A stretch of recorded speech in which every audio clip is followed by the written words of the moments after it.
2008 டிசம்பரில் வந்த படம் கஜினி கிட்டத்தட்ட 16 வருஷம் கழித்து ரீரிலீஸ் பண்ணுறாங்க. இந்த ரீரிலீஸ் கலாச்சாரம் தியேட்டர்களை ஒரு பக்கம் கொண்டாட வச்சாலும் புதிதாக படம் எடுத்து வைத்திருக்கிற பல தயாரிப்பாளர்களை கண்ணீர் விட வச்சுருக்கு. அது தனி சப்ஜெக்டு. ஆனால் இந்த கஜினி படம் இப்போ வரும்பொழுது கஜினி தொடர்பான சில விஷயங்களை நான் உங்களுக்கு சொல்லணும்னு நினச்சேன். என்ன காரணம் அப்படின்னா, கஜினியில் என்னுடைய நண்பர் ஒருத்தர் ஒர்க் பண்ணார். அவர் பல சுவாரஸ்யமான தகவல்களை என்கிட்ட சொல்லியிருக்கிறாரு. அதெல்லாம் எனக்கு மீண்டும் நினைவுக்கு வந்துச்சு.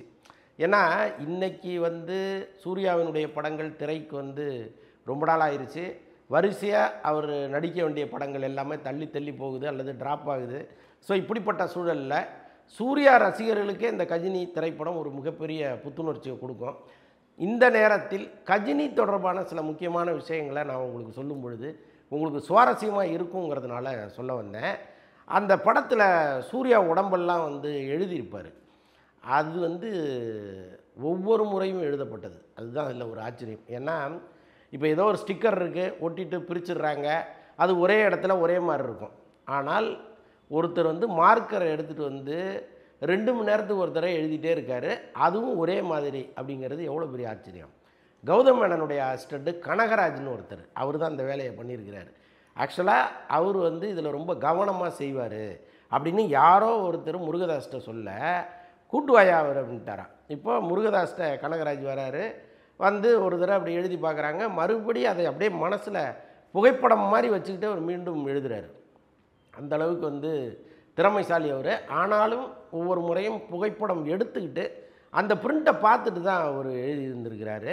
இதில் என்னென்னா, ஏசியிலே இருக்கணும் சூர்யா. அந்த அந்த ஷூட்டிங் ஸ்பாட்டுக்கு வந்துட்டாருன்னா வேர்வை வந்துடும், உங்களுக்கு அந்த எழுதுனதெல்லாம் அழிஞ்சிடும். மறுபடியும் அதாவது அந்த அந்த டைலாக்கை பேசிட்டு அதிகபட்சம் ஒரு 20 நிமிஷம் கேமராவுக்கு முன்னாடி அவர் நிற்பார். திரும்ப உள்ள ஏசிக்கு போயிடுவாங்க, மறுபடியும் தொடச்சிட்டு அதை எழுதணும். ஸோ இப்படியே 10 நாட்கள் அந்த படப்பிடிப்பு எடுத்திருக்காங்க. நடுவில் சூர்யா எக்ஸசைஸ்லாம் பண்ணுவாராம். ஏன்னா இப்போ சட்டை போடாமல் அவர் நிற்கும் பொழுது அந்த பாடி அப்படி இருக்கணும் அப்படிங்கிறதுக்காக ஒவ்வொரு முறையும் எக்ஸசைஸ் பண்ணும்பொழுது அந்த வேர்வை வழியும் மறுபடியும் தொடச்சிட்டு அதை எழுதுறது. ஸோ இப்படி அந்த கனகராஜினுடைய உதவியோடு அந்த கஜினி வெளியில் வந்திருக்கிறாரு. எனக்கு ஒரு டவுட் என்னென்னா, படத்தில் இதெல்லாம் சூர்யா எழுதுனதாக தான் கணக்கு, வேற ஒருத்தர் சூர்யாவுக்கு எழுதிட்டு போனதா படத்தில் வராது. எனக்கு என்ன டவுட்னா, முதுகுலெல்லாம் எழுதியிருக்காரு, அவர் எப்படி எழுதியிருப்பார் அப்படிங்கிறது. ஆனால் அந்த லாஜிக்கை எல்லாம் யோசிக்க வைக்காமல் ஒரு படம் கொடுத்தாரு பாருங்கள் முருகதாஸ். அங்கே தான் கிரேட்டு. இது ஒரு பக்கம்.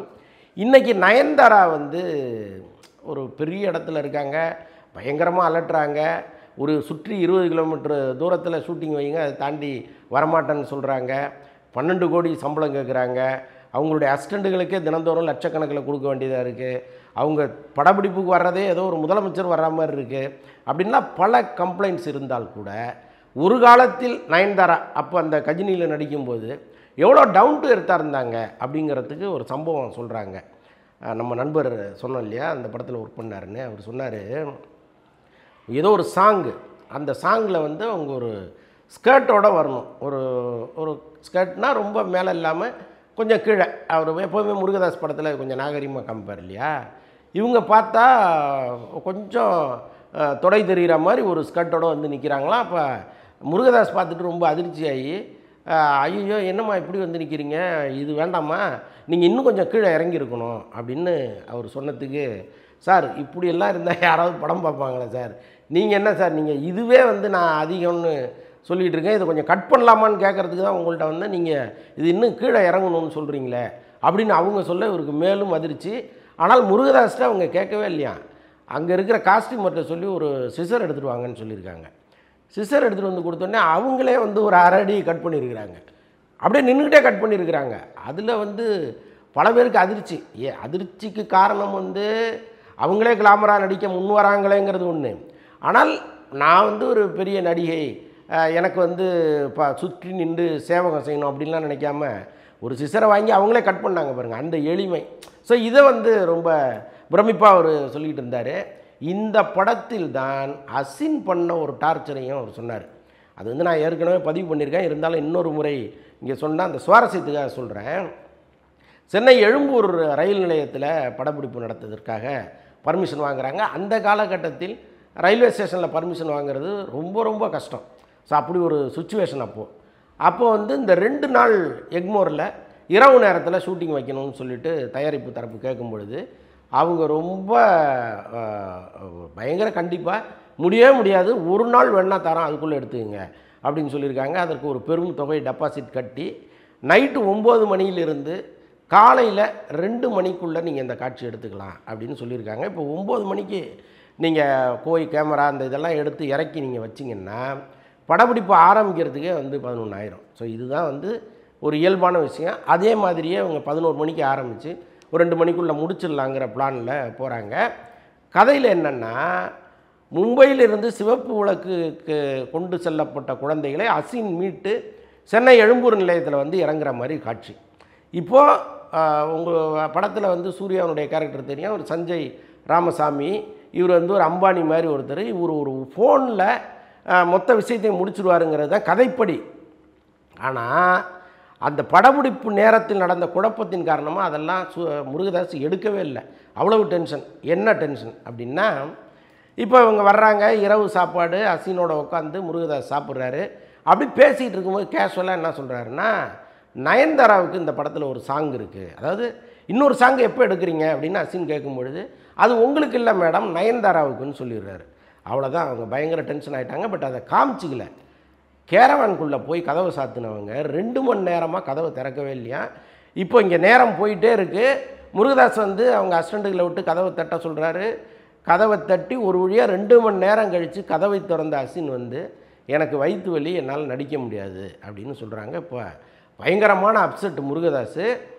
என்னென்னா, இப்போ இந்த பர்மிஷன் வாங்கிறதுக்கு அவ்வளோ செலவு பண்ணியிருக்காங்க. பர்மிஷன் வாங்கிறதே பெரிய பிரச்சனையாக இருக்குது. இதில் எப்படி இவங்க வந்து இப்படி பதில் சொன்னால் என்ன ஆகும்னு பயங்கரமான கோபம். இப்போ கதைப்படி உங்களுக்கு அந்த ட்ரெயினில் வரும்போது இந்த சம்பவங்கள்லாம் சொல்லணும் இல்லையா, இதுக்கெல்லாம் எந்த நேரமும் இல்லை அவங்களுக்கு. அப்படியே அசின் வந்து அந்த குழந்தைகளோட எக்மோரில் இறங்கி நடந்து வர்ற மாதிரி காட்சியை மாற்றிட்டு ஃபோனில் வந்து இந்த மாதிரி வெடிகுண்டு வச்சுட்டாங்க, அதனால் வந்து ட்ரெயினில் ஒரு சின்ன ஒரு பரபரப்புக்காக ஒரு விஷயத்தை டைலாகில் போட்டு சமாளித்தாராம் முருகதாஸ். ஸோ அந்த அளவுக்கு வந்து அசின் கடைசி நேரத்தில் ஒரு பெரிய டென்ஷனை கொடுத்துருக்குறாங்க. இன்றளவும் அந்த கோபத்திலிருந்து முருகதாஸ் விடுபடவே இல்லை. அசின்னாலே ஒரு முகம் மாறும் அப்படின்லாம் சொல்கிறாங்க. அப்புறம் இன்னொரு சம்பவம், இதை வந்து எப்படி நான் உங்களுக்கு சொல்ல போகிறேன்னு தெரியல, முடிந்த அளவுக்கு நாகரிகமாக சொல்லிடுறேன். படத்தில் வந்து நயன்தாராவை வில்லன்கள் துரத்துவது மாதிரி ஒரு காட்சி ஒய்எம்சிஏ கிரவுண்டில் எடுக்கிறாங்க. இப்போ இந்த காட்சியை எடுத்துக்கிட்டு இருக்கும்போது முருகதாஸ் கட்டுன்னுறாரு. என்ன காரணம் அப்படின்னா, நயன்தாரா ஓடி வரும்பொழுது அது சற்று ஆபாசமாக இருக்குது அந்த காட்சி. இதில் வந்து அவர் ரொம்ப அப்செட் ஆகி, என்னப்பா இந்த பொண்ணு வந்து ஷர்ட்டை வந்து ரொம்ப லூஸாக போட்டிருக்கிறாங்க, இதை வந்து நம்ம சரி பண்ணணுமே, இல்லைன்னா ஸ்க்ரீனில் பார்க்கும்போது ரொம்ப ரொம்ப ஆபாசமாக இருக்கும், இதை போய் அவங்கள்ட்ட எப்படி சொல்கிறது அப்படிங்கிறது எல்லாருக்குமே பெரிய தயக்கம். அவருக்கு ஒரு பெரிய தயக்கம். அசோசியேட் டைரக்டரை கூப்பிட்டு, எப்பா நீ அதை எப்படியா கன்வே பண்ண அவங்கள்ட்ட, டைட்டான ஒரு ஒரு ஷர்ட் அவங்களுக்கு இருக்கணும், ஒரு உள்ளாடை டைட்டாக போட்டிருக்கணும் அப்படிங்கிறத அவர் சொல்கிறாரு. இப்போ ரைட்டு ஓகே நான் சொல்லிடுறேங்கன்ட்டு போய் அவங்கள்ட்ட சொல்லும் பொழுது, இப்போ அவங்க என்ன பண்ணுறாங்க, என்னங்க இது இப்போ கடைசி நேரத்தில் வந்து சொல்கிறீங்க, வேறு நான் இதை போய் மாற்றிட்டு வரணும்னா இங்கே அது என்ன ஒய்எம்சியா, இங்கே கேரவன்லாம் இல்லை. அப்போ நயன்தாரா அவ்வளோ டவுன் டு எர்த்தாக இருந்திருக்காங்க. இன்றைக்கின்னா ஒரே ஆளுக்கு 4 கேரவன் வைக்க சொன்னால் கூட ஆச்சரியம் இல்லை. ஆனால் அன்னைக்கு வந்து எதுவுமே இல்லாமல் ஒரு சூழ்நிலை, நான் வேறு மாற்று இது எடுத்துகிட்டே வரல அப்படின்னு சொல்லும் பொழுது இப்போ என்ன பண்ணுறதுன்னு எல்லாருக்குமே பெரிய குழப்பம். முருகதாஸ் மட்டும் ரொம்ப தெளிவாக, நோனோ இந்த காட்சியை இதே மாதிரி நம்மளால் எடுக்கவே முடியாது, எடுத்தால் அது எனக்கு கெட்ட பேராயிரும் அப்படின்னு சொல்லிட்டாரு. பம்பாய் படத்தில் உயிரேன்னு ஒரு சாங் வரும், மனிஷா கொய்ராலா ஓடி வருவாங்க.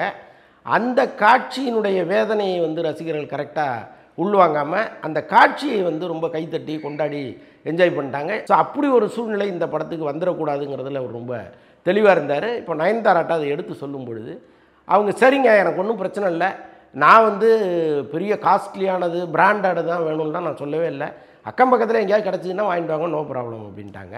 அதுக்கப்புறம் ஓடி போய் ஏதோ ஒரு லோக்கல் பிராண்டை வாங்கிட்டு வந்து கொடுத்தோன்னே அது வந்து ஒரு காருக்கு பின்புறம் போய் அந்த பின்னாடி அந்த இது டிக்கியை திறந்து அந்த கதவுக்கு பின்னாடி நின்று மாற்றிட்டு ஓடி வந்து கிட்டத்தட்ட ஒரு 10 நிமிஷத்தில் வந்து நின்று அந்த காட்சியை அவங்க நடித்து கொடுத்தாங்க. அன்னைக்கு அவங்க முடியாதுன்னு சொல்லியிருந்தா கூட அது வந்து இன்னொரு நாள் எடுக்க வேண்டிய சூழ்நிலைக்கு போயிருக்கும். பட் நயன்தாராவினுடைய கோஆப்ரேஷன் வந்து இந்த இடத்தில் சொல்லி மாளாது. அப்படி ஒரு அற்புதமான நடிகை அவங்கன்னு அவர் சொல்லிக்கிட்டு இருந்தார்.